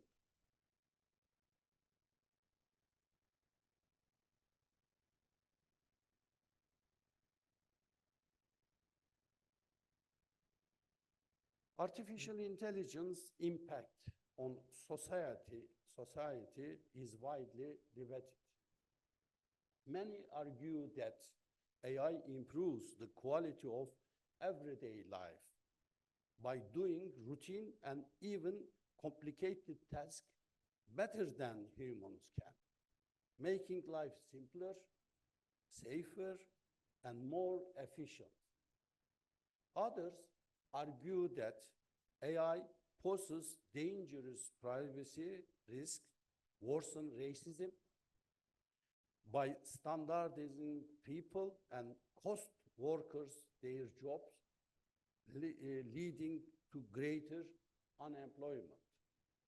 There are some of the skills that AI cannot do anything, such as leadership, diplomacy, negotiating, public speaking, emotional intelligence, communication, verbal or nonverbal. These skills will come in handy when you have to negotiate business, motivate team members, set vendor expectation, assign roles and responsibility. I wish you all the best. Thank you, Rahmet. Thank you for you. Thank you. Very interesting and Thank you very much. presentation. So thank you again. Thank you for all participants of this conference. And that today we complete plenary session of for second day. And all you invited to university tour. All our laboratories and the equipments will be shown starting from this point. Participants from abroad, you are welcome to our excursion. Thank you. Студенттер, егер таблапты көрмеген болсаңыздар, бізге қосылыңыздар. Университеттің лабораторияларын білмесеңіз, бізге қосылсаңыз болады. Қош келдіңіздер.